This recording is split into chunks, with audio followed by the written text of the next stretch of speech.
America has a mind. The religious institution has a mind. And we wonder why the black man becomes so weak. What happened to the power movement in the 60s? With the Garvey guys? Where are those men? What are those men? What are the Malcolms? What are the Hugh Buellers? All of them dead. But what happened to our generation? The black man has been groomed to be a childlike coward that's subject to his own lust. The black man has been groomed to be a coward. The black man has been groomed to be a weak man. That's why as black men, we gotta wake up.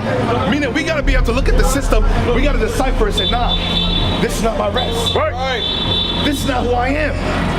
I wasn't born to be the image that America painted the black man to be. Right. The thug, the criminal, the gang banger, the deadbeat father. Right. These are all images and containers that America painted for the black man. But God has a different story for us.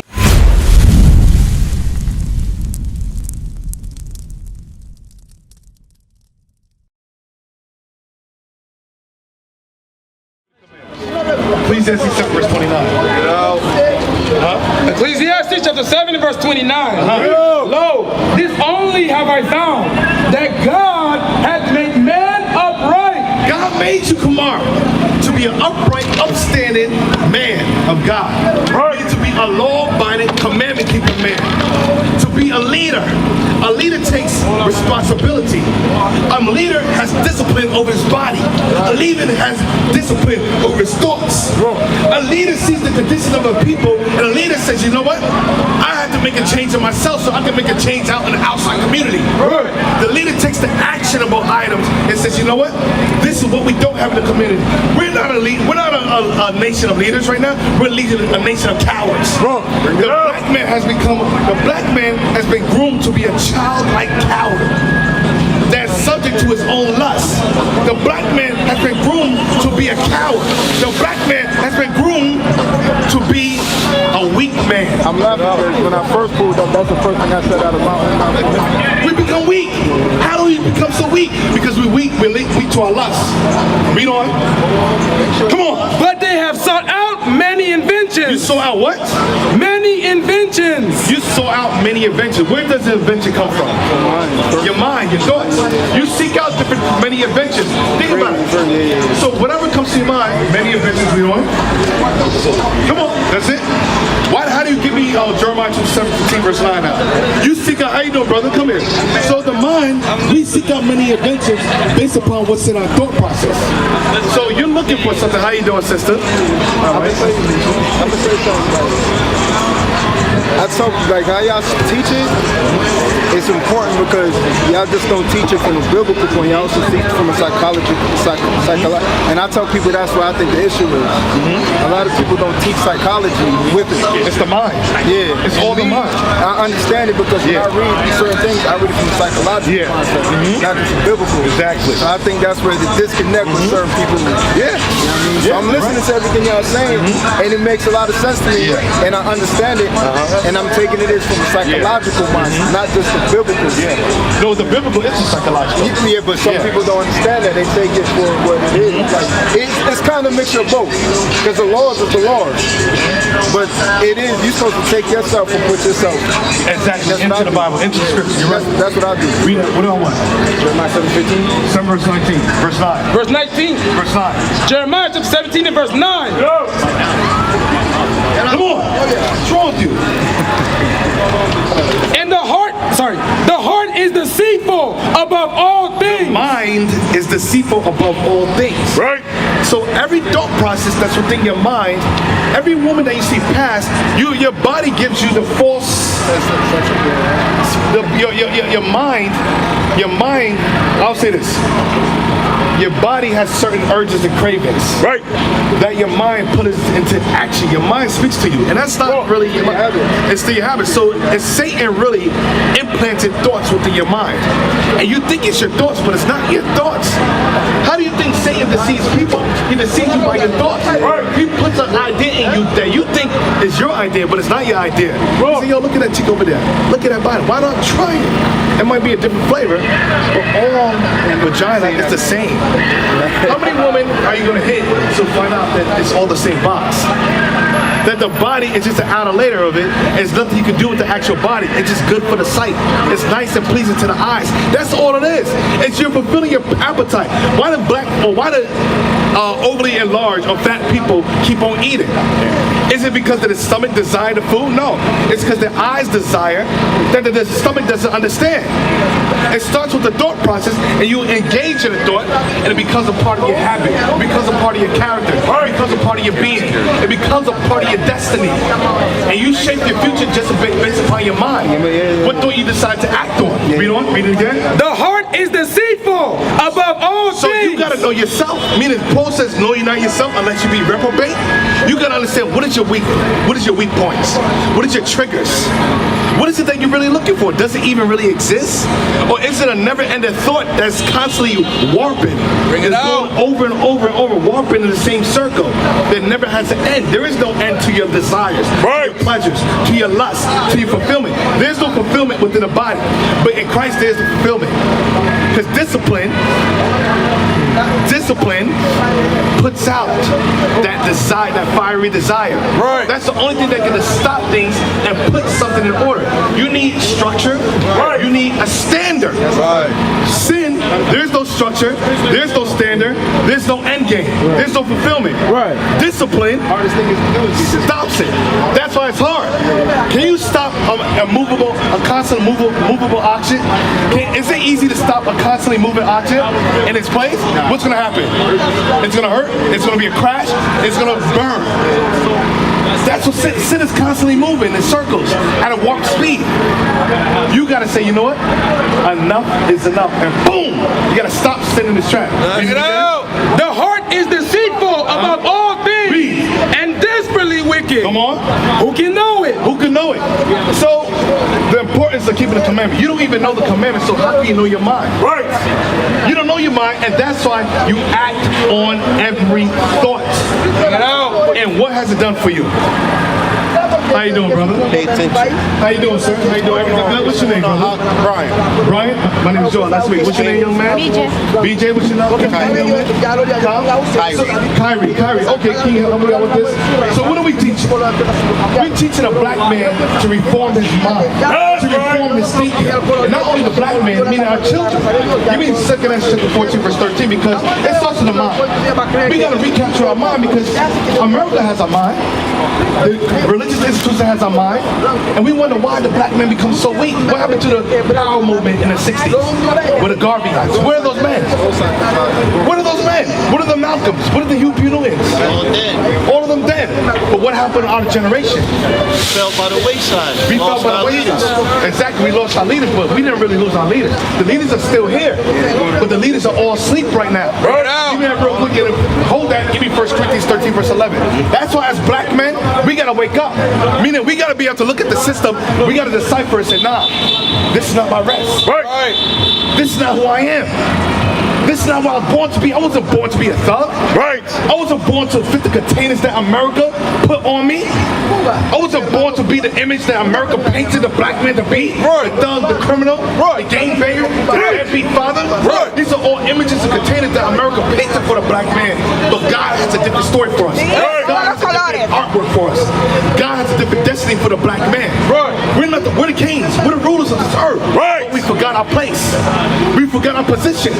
Now it's time for the black man to wake up. Read me that real quick. 1 Corinthians chapter 13 and verse 11. Read. When I was a child, I spake as a child. The black man, we gotta stop speaking as a child. Right. Meaning a child runs after his lust.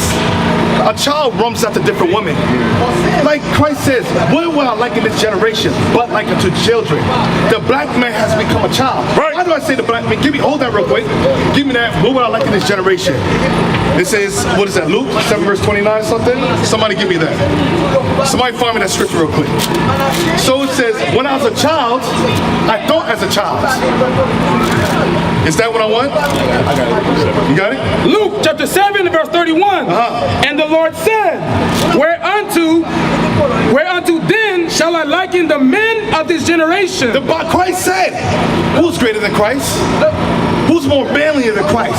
Who's more austere than Christ? Right. Who's more master walking in Christ. I'm not talking about this false fabricated image of this white man. That's not Jesus Christ in the Bible. That's an imposter. That's a liar. That's a deceiver. That's a thief. That's a fornicator. Right. I'm talking about the righteous black man. I'm talking about the righteous black image. I'm talking about the righteous image of a leader. Right. The image of beauty. The image of what a man's supposed to be, the black man Christ. Right. I'm talking about the revolutionary leader. Wake him up. I'm talking about the pure man. Right. I'm talking about the righteous man that walked this earth, the commandment keeper. Right. I'm talking about the man that men is supposed to follow. I'm not talking about Lil Wayne, Puff Daddy, T.D. Jakes. I'm not talking about Sean Combs. Right. I'm not talking about these men that these people that the society set up. Right. These are the men that they set up for us to follow. They set up to follow this man. They set up, and then they set up actors. They set up comedians. They set up artists. They set up basketball players. They set up football players. Right. Sports players for black men to follow. Now I read it again. And the Lord said, whereunto then shall I liken the men of this generation? Christ did an analytical study of the black man during his generation. Christ's generation is the same generation today. Right. Spiritually regenerate. We're the same people living this life all over again. You know, we keep on walking around the same mountain. We're constantly walking around and we keep on being regenerated through different time periods because black men still haven't gotten right. Right. Black men is still letting another man dictate his thoughts process and take control over his thoughts. Right. Take control over his family. Right. Take control over his kids. Right. And take control of his nation. Right. What generation are we going to get back? Get it right. Is this the last generation that black men are going to take a stand? Are we going to stop the different nations rising above us? Are we going to allow the white man, the Chinese man, the Arab man, the people infiltrate our community and dictate our thought process and our kids? Or will this be the last generation? Black men say, nah, that's it. Right. This is the last generation of America's rulership. Right. This is the last generation of the Chinese man telling my woman what to do. Or giving my woman weed. Give my woman her fake nails. Right. This is the last generation that I'm going to have another white man teach my children to hate themselves. Right. Or to train my children or build my children to be slaves in the cotton fields in the prisons. Cell number 4. Prison number, inmate number 564. Now he's identified by a number in the system. Read it. Come on. And to what are they like? They are like unto children. They're like unto what? Children. They're like unto what? Children. The black men have become children. Right. Marcus Garvey said it once himself. The black man has become a race of cowards. Right. A race of children. Where's your school system? We don't got one. What type of race of man, what type of man that calls himself a man allows another man to train or teach his man, to teach his man, knowing that the same man that we have teaching our children is the same man that raped your fathers, right? Sodomized your fathers, right? Raped your woman, that put laws in place to break their household, and then you as a man allow your children to go to the same school system, knowing the history behind this country, knowing the history behind the country killing our men, killing our raping our women, breaking a black household. And we as men allow that garbage. Right. What type of man are we? To allow another nation of people, a white woman, to raise your children. Read it again. They are like unto children. They are like unto what? Children. The black man become children. You allow your child to go to church and worship a man that doesn't even look like your child. Yeah. And you wonder why your child hates himself. You wonder why your child's selling drugs and say, I'm trying to feed my family, but don't look at another black man and see a righteous man. See, right. You know what? If I sell drugs to that man, what am I doing to that man's children? Because you don't love yourself. You don't love the next man. So you see God in yourself. You don't see God in the next man. Right. So then you can shoot your brother for stepping in your shoes. You can sell drugs to your brother, destroying the whole family. You can sell crack to your brother, and then listen to Biggie says, under the 10 crack commandments. Bring it out. And you have the audacity to say black power and play Biggie the 10 crack commandments. Right. Rather than playing the Bible song, the 10 God's commandments. Right. What song we gonna listen to? What song we gonna dance to anymore? Keep reading. And calling one to another, and saying, we have piped unto you. We have danced unto you, read on. And ye have not danced. So the men of that generation says, we have piped unto you. We played our music, we played our songs, Christ, but you haven't danced to our tunes. You haven't followed the crowd. You You haven't followed this wicked generation. Go on. And ye have not danced. You have not danced to our song. You have not danced to the songs of the wicked hip-hop music that we're listening to. You have not danced to the songs of the politics, the Republican Party, as well as the Democratic Party. You haven't danced to the song to the educational system. Everything that we're ingrained in within the society is a root to our destruction. Everything, the education system is a branch. The medical system is a branch. Bring it out. The religious institution is a branch. The psychological system is a branch. All of it leading to one, it's all one tree. Every faction of America is one tree, one root leading to the black man's destruction. The whole system was designed to keep the black man down. You ask yourself why? Who's the black man? What do you see yourself on the side? Who's the real black man? What's your name again? Who's Brian? That's what they're afraid of. Why do you think we're the only people that had the vein of the history cut off? Bring it out. Why do you think the only people that has a God doesn't look like them? They cut off the vein of the black man because they understand the power of the black man. They killed your leaders. They killed Marcus. They killed Fred Hampton. Bring it out. They killed King. They killed X. Let's go back. They killed Christ. They killed James. They killed Peter. They tried to kill John. But Christ said no. They killed all the disciples. Bring it out. How many more? Why do they keep on killing our leaders? Because they're afraid of what comes with the future of the leaders. They're afraid of the power that we as leaders possess. Read on. Is that it? We have mourned to you. Read. And ye have not mourned, have not wept. You know what? That's a leader. A leader, give me Exodus chapter 32. Bring it out. Doesn't follow the crowd. Like, for example, what kind of music do you listen to? I'm actually a producer. You're a producer? I make the music that we talking about, but I don't limit myself. I make all types. Okay, so you do make conscious music, which is excellent. But you say you don't limit yourself. So you do dive into the realms. I know you can't. I know that you see the thing about is having knowledge. Like I know I can't serve two masters, so I know I gotta cut the lights on, but it doesn't excuse what I'm doing just because I'm cutting the lights on. So that's why I be more conscious about who I'm giving it to and what am I putting out, because I got boys too, and if I keep putting that dirt music out, I'm only perpetuating the cycle that we're talking about now. So now I bring this into it. See, my sons, they being introduced to this now. My pop, he put me on to this, so I know what it's like to be an Israelite and driving a 12 tribe, you know what I mean? And I'm glad I saw y'all the first time. I was like, look at my sons and bring them down because they just got out of church, and I don't get into that with my moms, but I want them to understand who we are. Like they go there, they see this. I don't want to confuse them. I say, you go there, take the, listen to what the man say, but I'm gonna tell you the truth. Because it's his job, he gonna say what he gotta say, pay their tithes, he go. Because you don't have control of the kids. Right. Like he don't. I won't allow him. Okay, so they're not in your house right now. No. They're in Arizona, so I got them for the summer. So I'm dealing with, I'm dealing with it. So trying to build yourself up. I got them, so you know what I mean? I see y'all brothers, and I'm like, I need my son to hear this. Right. Because I don't get a chance to do this a lot. I'm a video dad, you know what I mean? It's hard, right? So, but you see, now you see this? You see the conditions because of our action, our decisions that we made? Every action has a negative result. Right. Every decision that we make, if it's not if it's not a decision that's guided by the laws of God, these are the things we keep on talking about. We keep on perpetuating. Music usually dictates or shows the time that we're living in. But look, even in that time period, right? Jimmy's gone, Joan Baez, Morrison, you know what I mean? They're speaking about what we're talking. They didn't see color, you know what I mean? That's the thing with me, like, I don't see color, I see people.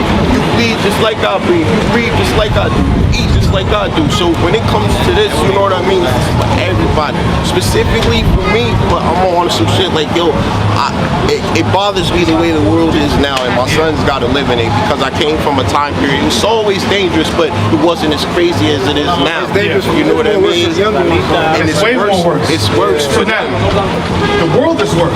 Right. Yeah. So that's why, what type of men, they're more violent, but what type of men are we if we allow our kids to live in that world? Why can't we? It's scary, but we could create a world within a world. For example, Israelite in Christ. We're creating a world within a world. Right. So that kids don't have to live in that world. Think about it. You create, like for example, Asada Sakura says, how can you expect a man that doesn't treat you right, teach you right? How can you expect your enemies to teach you to be better than them? You know. And why we allow our kids to be inserted, or why would we put them into the world that we complain about? As men, we have to foster and nourish an environment where our kids can live in. Because you can keep your kid outside of the world. And people, the false narrative that people say, oh, if you keep them back, they're going to indulge in it even further. I want you to know, you can create a world that they don't even have the opportunity to indulge in. Right. Why is your son running the streets with other kids? That you don't know their mentality. You don't know the father's mentality. You don't know the mother's mentality. So why do you have your kids? Oh, they're kids. Let the kids be kids. Oh yeah? Let your kids be kids, then get touched by another kid. Let your kids be kids, and then let your kid be instilled violence by another kid. Pardon me, King. I gotta take it to the back. I can say for that for me. By the time I came into where I'm at now, I already went through a lot of it. So I had to go through it to learn from it. But see, like he got I got two little sons, and I'm teaching them how to box just with discipline. But in the back of my mind, because how this generation is, it's like I'm teaching you to defend yourself, but somebody might be quick to kill you just off of you learning how to defend yourself with your hands. So it's tricky. It's tricky. I ain't gonna lie. It's tricky as we make it with our own devices and our own counsel. Right. Because anything in the house, what I do is I don't teach violence. I don't really listen to certain music in the house. You know what we need to teach your kids? I try to teach them discipline. Get out. What do you need to teach them? You don't know discipline. I don't know discipline.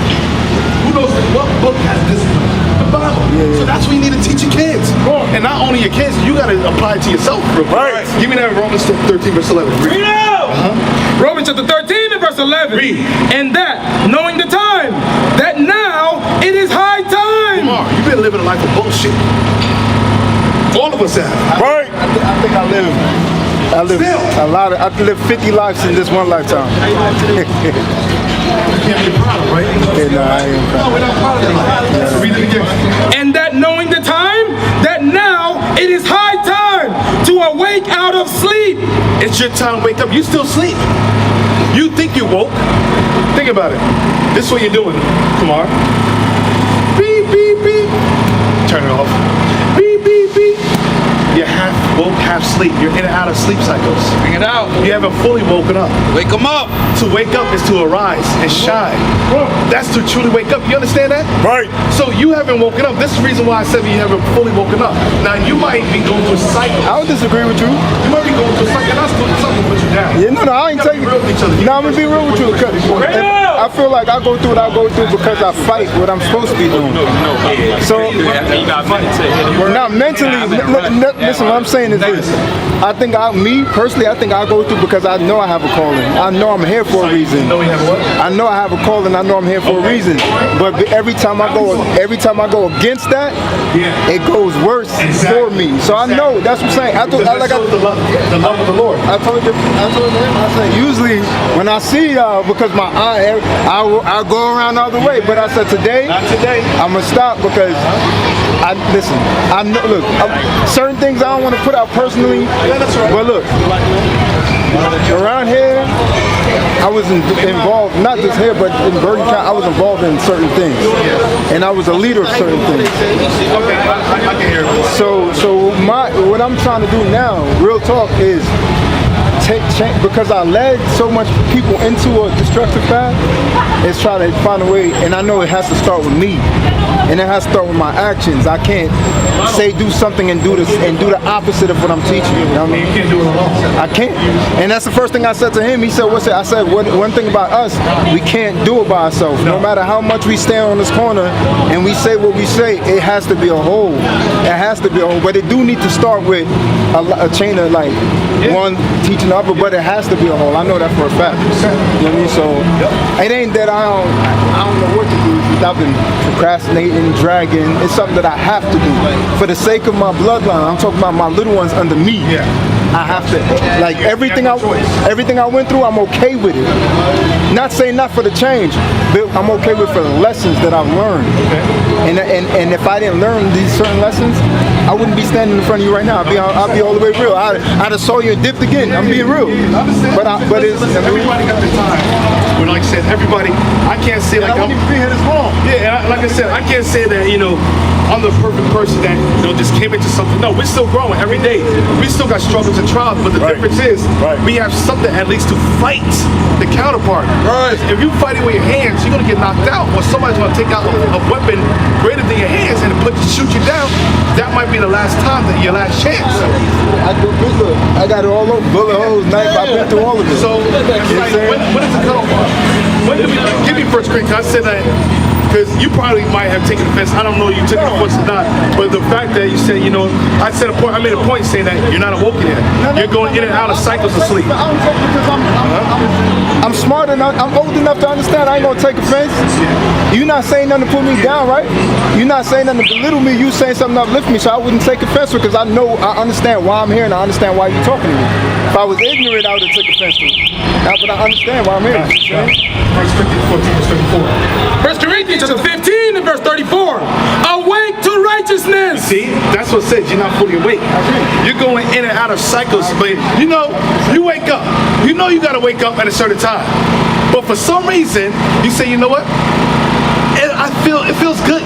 Think about it. Sleep feels good, right? Sleep is pleasurable, right or wrong? Right. Sleep is pleasurable to what? Your body. So that's why when you know that you gotta wake up, the alarm clock says 6 a.m. because you understand at 6 a.m. I got a responsibility. At 6 a.m. I got a duty. Right. At 6 a.m. I gotta get up on my feet. Right. And I gotta go and do for mine. At 6 a.m. I gotta bring home. Like I said, the income for my family to provide for them. I know I got a responsibility for my household. But the slothful man says, 6 a.m. comes, ding, ding, ding, ding. Let me put the alarm back to snooze because I want to go back to sleep. You know what that sleep is? I'm comfortable sleeping in America's politics. Right. I'm comfortable sleeping within my sins. I love the pleasure of the flesh. I love the pleasure of how it makes my body feels. I love how it caters to my insecurities. I love how it comforts me. Every time I ejaculate, I bust that nut. I love the pleasure of that. That's the equivalent of us being asleep. Right. Sleep is pleasurable, just like sin is pleasurable. Bring it out. So the question is, read it again. Awake to righteousness. So you gotta say, you know you have a calling. You know you have a responsibility and a duty. You know that the things that you've done, like Paul knew that he had to go harder than a lot of other people. Paul's work was more than our apostles because Paul did more. Tell me that real quick. Read it again. Awake to righteousness and sin not. The Bible says awake. You're still asleep if you're still sinning. Now, I'm not saying that you're not going to make mistakes, but at least you're trying your best. The thing is, I feel like I said, the reason I'm engaging for so long, because one thing I tell people is, lie to me, but I won't lie to myself. Like, I'm gonna be honest with myself, right? Lie to everybody else, but don't lie to yourself. So there's things that I know inside of my soul that I'm hearing. And if it wasn't something that I didn't already tell myself, I wouldn't been here. But everything you're saying to me, everything that I've been hearing is things that I'm honest with about myself. And when you're talking, I'm hearing you telling me what I tell myself. So I'm not lying to myself. So now you have two witnesses against you. Right. That's what it is, that's what I'm saying. More than one. Yeah, more than one. More than one witness. You have the Father, you have myself, and you have the Spirit within you. Right. Those are three witnesses. And that's why I go through so much. You know, after 3 trials, there's judgment. After the first and second admonition, reject. So now you gotta ask yourself a question. How much more time do you have? That's the thing. It ain't that. That's why you say, like, setting it up and going back. Like I said, I know so much. My problem is I don't apply what I know. Check this out. Give me Sirach 27 verse 12. Sirach 20, yep. 41. Go to Luke 7 verse 41. We're gonna go back. Luke chapter 7 verse 41. Bring it out. So you know, now this thing, you know what you did in the world. And you know the position that you were in still has the attributes of a leader. You're supposed to take those things that you learned, and even though it was bad, I was leading wrong. Yeah, you was leading wrong. I can lead right. You can lead right because you see now you have the attributes or you have the capability to lead somebody. Because if they didn't trust you or leadership, and I'm talking about the worst of the worst, if they see something you at your worst, imagine what people are going to see in you in your best. So that means you have something in you that God planted. Right. But you just did it on the opposite side. You did it without having understanding. You were doing it without having sight. You're doing it in darkness. But now coming to the light, you're coming to understanding, reasoning with yourself. God has a purpose for you. God has a purpose for all of us. It's whether or not if we're gonna take hold of that purpose. I'm not talking about the Christian church because the Christian church is not made for men. It's made for boys. It's made for feminine men and emotional men and women. No, nobody told me. Yeah. But the Bible is made for leaders. The Bible is made for conquerors. Right. The Bible is made for men. That's what the Bible's made. It's not. This is a man. A man is only defined through his ability to discipline his flesh. That's a real man. A boy doesn't have control over his flesh. A boy allows his emotions to take control of him. A boy goes to every direction that his mind goes into. A man can tell his mind, not today. A man can have control of his body. Says, I tell you what we're going to do. And when you can subjugate your body, and we could take control of your body, you can take control of your woman, you can take control of your kids, you can take control of your community, because the biggest enemy is the enemy within. You defeat that man, there's nothing that can stand against you. Why do you think Malcolm and Marcus, all of them were so strong? Why do you think they were so immovable? Because people could see the confidence, because they conquered to a certain extent the within. When you conquer that person within, it's nothing. Death doesn't scare you. Imprisonment doesn't scare you. Poverty doesn't scare you. Why? Because you know you're just passing by. You know you got a purpose, and these things that might be thrown at you to slow you down, it's to take you off the path of your purpose, to slow you down. But nothing else exists but your purpose and your mission and why you're put on the earth. Read it. Luke chapter 7 and verse 41. Read. There was a certain creditor which had two debtors. The one ought 500 pence and the other 50. So there's a creditor. Had two debtors, one 500 and one 50. One owed much and another owed little. Read on. And when they had nothing to pay, he frankly forgave them both. So when he had nothing to pay, meaning that person, he was in debt. So the people were in debt. One 500 was in debt, another 50 in debt. Go on. And when they had nothing to pay, he frankly forgave them both. He says, you know what? I'm going to forgive the both of you, the two of you, for the debt that you owe. I'm going to have a loan forgiveness. Go on. Tell me therefore, which of them will love him most? So what you think is going to love him most? The one that has the most debt. The one that has the most debt. Go on. Simon answered and said, I suppose that he to whom he forgave is most. And he said unto him, thou hast rightly judged. Go on. And he turned to the woman and said unto Simon, seest thou this woman? I entered into thine house. Thou gavest me no water for my feet. Now, so the person that's forgiven more, would they do less or would they do more? Why? Wait, say that again, repeat that again. The person, who's going to do more in the work? The person that's forgiven more or less? Maybe the person with more. Why? Because you have more to lose. Like, Because he's forgiven more. Yeah. So he has something to prove, right? Like, for example, Not your understand. Yeah. because he did more, he has that guilt and that regret, so that he has feel the need that I have to make up for my sins. Right? Do you notice a lot of people that do more in life, that did a lot of harm in the community? They tend to be the person that goes the hardest, because they say, I destroyed the people so much, I gotta go even harder than I was in the world. So you gotta say, you know, all the people are destroyed, all the brothers that led in his life, you gotta leave more brothers in the life of Christ now. Right? You gotta leave more brothers in the life of righteousness now. You gotta be stronger now than you were in the world, because why? You did, the Lord is gonna forgive you for more, so that you got more on your plate to do now. You got more to prove to the Lord. Right?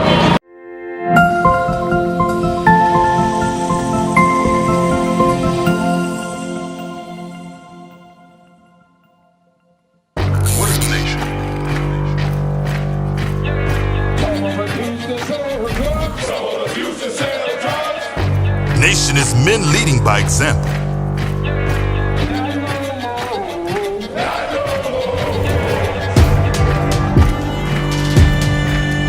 Nation is family.